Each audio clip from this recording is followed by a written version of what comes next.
This is the You Ask, the Pros Answer podcast. Do you have questions about an upcoming exterior contracting project? We've got answers. Welcome to the You Ask, the Pros Answer podcast. Hey, welcome to the You Ask, the Pros Answer podcast. Your questions answered by the pros you trust. Hey, it's Cole and Aaron here again today. Aaron, happy Valentine's Day, buddy. Happy Valentine's Day, Cole. I wanted to start today with just a short poem. It seems like the right time. Oh, Lord. Roses are red. Violets are blue. My gutters are janky. What am I to do? Don't worry, folks. We've got the answer. This Valentine's Day, we are tackling the topic which is sure to pique your interest. No, nothing like that. Get your mind out of the gutter. Or actually, get your mind on all things gutters. That whole opening felt way better in my head than it did saying it out loud. But you know what? It was wonderful. We're going to go with it. Folks, Aaron knows I love the dad jokes. I've liked dad jokes since way before I became a parent. And so now, you know, all these years later that I actually get to use them, they're just free flowing. They're so punny, too. Hopefully, like your gutters are free flowing. Yeah. That wasn't even intentional. Great segue. Thank you. All right. Well, let's do two versions of this real quick. Okay. Congratulations to the Philadelphia Eagles on a big Super Bowl victory last week. All right, take two. Well, the Kansas City Chiefs did it. They're three-peat champions of the Super Bowl. Way to go, guys. So Brad was actually telling me a story the other day about, I don't remember if it was one of the kind of more famous announcers or coaches that apparently trademarked three-peat. Really? A player had said it during an interview or something, and he went and trademarked it. So apparently, over the years, he's made a considerable amount of money off of people printing and utilizing the word three-peat. And so now I'm checking on that. Yeah, if Brad was in the office, I'd pull him in. But yeah, it was a rather interesting conversation. So you're saying that I essentially just infringed on a trademarked? I don't think that saying the word three-peat is copyright infringement. I think that it's simply printing. So maybe just don't write three-peat in the title. So I bet you our viewers are feverishly typing in the comments right now because they know the answer. So yeah. I went to Google. According to BleacherReport.com, Pat Riley. That's the one. Was head coach of the Los Angeles Lakers in 1989. And he filed the term three-peat in 1989. And they were pursuing their third consecutive championship. Beautiful. Interesting. Yeah. Yeah. The more you know. And knowing is half the battle. Yes. G.I. And that's Joe. it's the whole reason why this podcast exists, right? Exactly. All right. We are winding down this mini series of how-to episodes. And today, it's rainy outside here. I don't know what it's like there. Also raining here. Yeah, so this is an appropriate one. Yes. We're going to talk about gutters. I would say this is probably the part on your house that you don't fully appreciate until there's an issue with them. It's not exactly one of the exciting topics to talk about. Yeah. In fact, my in-laws, they live on the Gulf Coast of Florida. It's not even code there. They don't even have to have gutters, believe it or not. That's crazy. Yeah, it's weird. So they had them added, but a lot of the houses in their neighborhood, the rain just rolls right off. Yeah. And they get a lot of rain. Anyway, Aaron, I want to hear, this is probably the topic I know the least about out of all of the services that we've discussed. So I want to hear a little bit about what the process is for fabricating and then installing gutters. And then if we have time, we'll talk a little bit about gutter guards as well. So why don't you take it away? What's the process look like? So we do have a code here that stipulates that water management is code here. So you are required to actually have gutters here.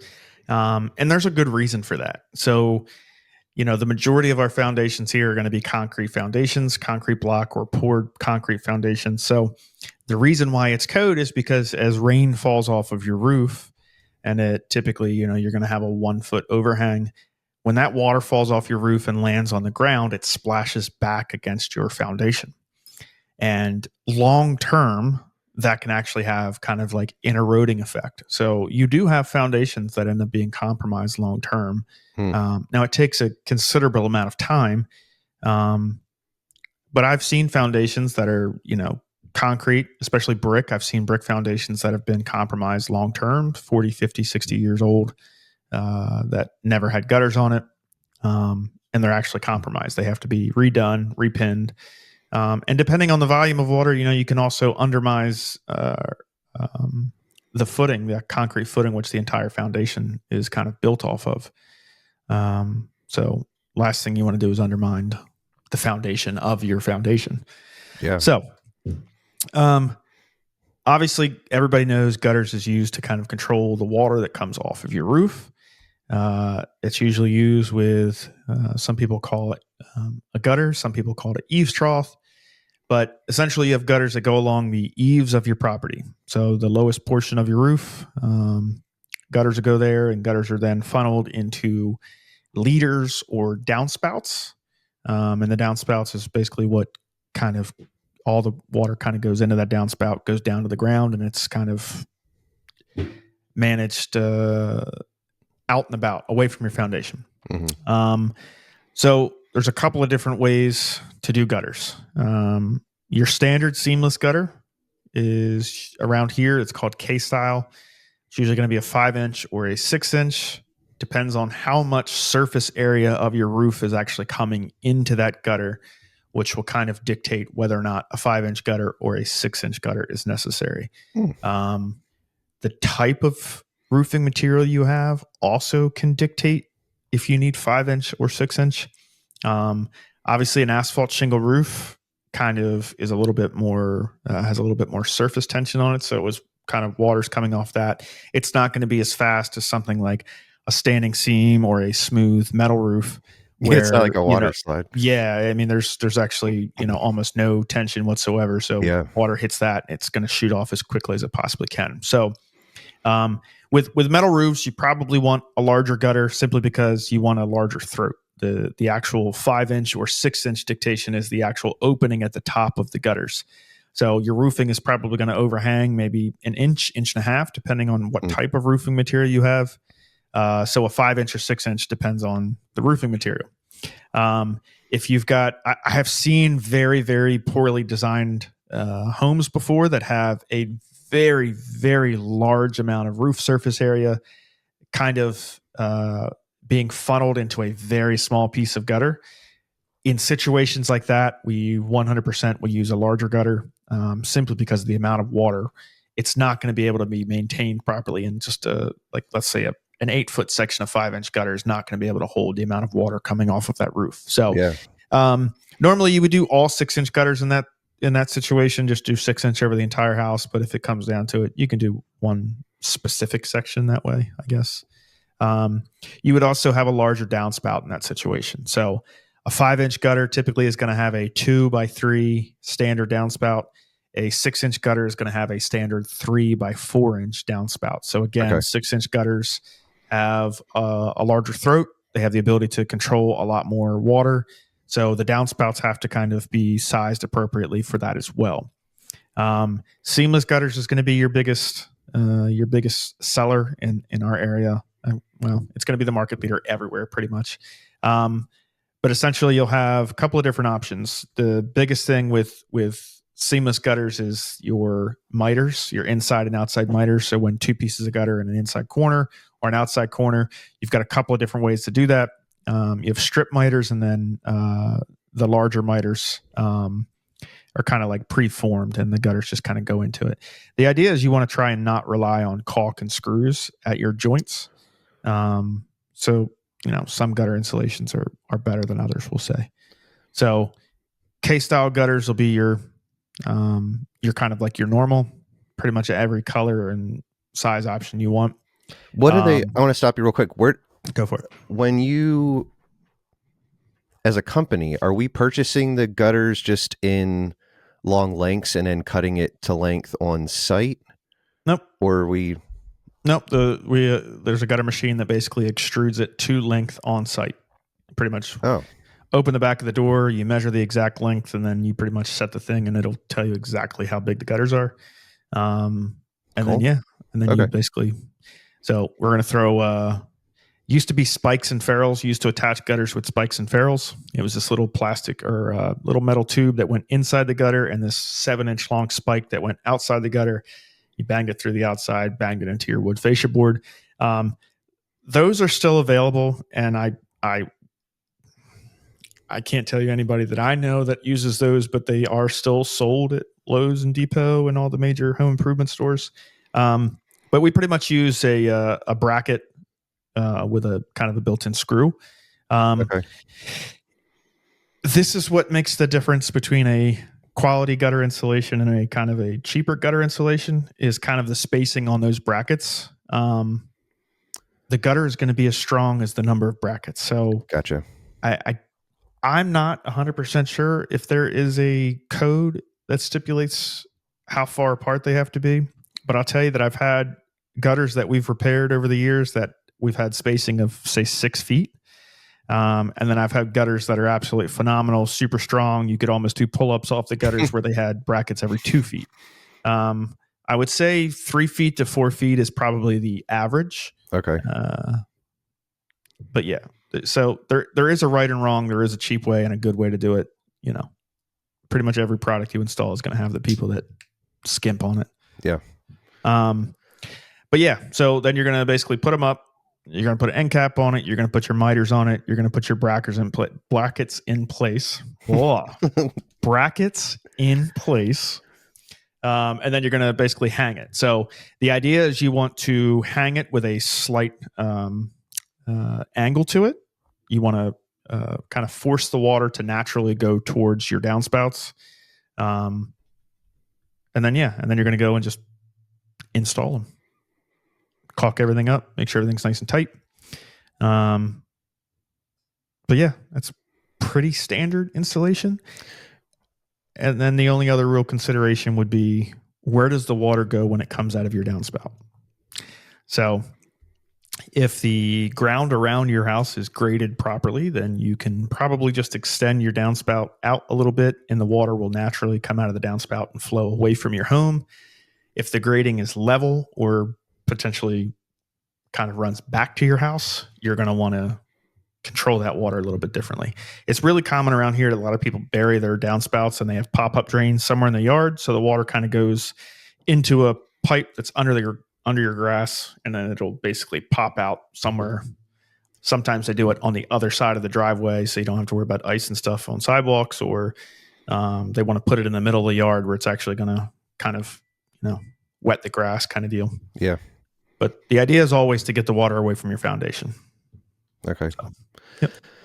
This might seem like a silly question, but when the gutters are being installed, how is that slope determined? Is that eyeballed? Is there a tool that's used, or a level, or? So most installers are just going to kind of eyeball it. If you look at putting a hose in the gutter and kind of checking, or is it just? No, you pretty much, by experience alone, you should pretty much be able to figure out, where your downspouts need to go. So once you know where your downspouts are going, then you can pretty much figure out, how you're going to slope this thing. The hardest way to install gutters is when you have one long run. So again, we have a lot of manufactured homes in this area. Single wide manufactured homes, some people call them mobile homes, used to be 14 by 70. So when you have a 70-foot long run of gutters and, an extra foot overhang on each end, so you're running one solid piece of gutter 72 feet. a downspout on one end and a downspout on the other is probably not going to be enough. You're going to have to supplement with a downspout in the center for a couple of different reasons. Number one, that is an incredibly long run. Mm-hmm. And in order to get the water to naturally run to the outside, you've got to have a little bit of pitch on it, you know? So if you pitch it, you know, if you put it as high as you can in the center to have that kind of be your tipping point, and then you're trying to get as much arc into the outside, I mean, by the time you get to the downspouts on the end, you're talking about a gutter that probably is going to be below the soffit line. Yeah. Yep. So pretty much like it's a lot of it based upon eye and experience. Okay. You know, use your best judgment. The goal again is to try and manage the water flow. So any one of us that does this for a living can pretty much tell you roughly the amount of water that's going to be coming off that roof, what size we need, and honestly how many downspouts we need. So okay. Yep. What about gutter guards? I know there's different options. Many options. Pick your favorite, and then if you could share with me just what the installation process is there, and whether or not you feel like they're worth the money. Okay. Man.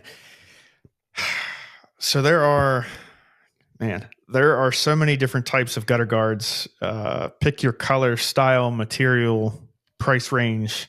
I mean, you can go to Lowe's and Home Depot right now, and I think they sell a version that's like thin plastic with like a little, almost like a screen over top of it. I think you can buy those for like less than $1 a foot. You know, those are going to be more like your kind of like your homeowner, your DIY variety. But I mean, they're crap. They don't last. They're cheap. They break. They deteriorate over time, and just UV rays annihilate them. They get blocked up really, really easily. You can get some solid plastic versions that kind of go up and underneath the shingle. You have like solid aluminum ones that go up and underneath the shingle. You have another version called a fascia mount. So it's not quite as much of an angle. It mounts to the actual fascia kind of underneath the drip edge. You've got, you know, aluminum, you've got stainless steel, you've got mesh, you've got micro mesh, you've got kind of a combo of all of those. The worst ones on the market are essentially sponges. They're these like spongy wedges thing that are like 3-4 feet long. You put in there and it's supposed to allow water to kind of go down. Oh. They don't work. They get mucked up. The granules get in there and they end up like filling, and essentially they just stop working. I have no idea why they're still sold. They're the worst product out there for gutter guards. So we install a lot of the stainless steel micro mesh gutter guards here. Most of our installations are going to be the fascia mount variety. I mean, the problem always comes down to cost. You know, you can get a nice stainless steel micro mesh gutter guard for a reasonable cost.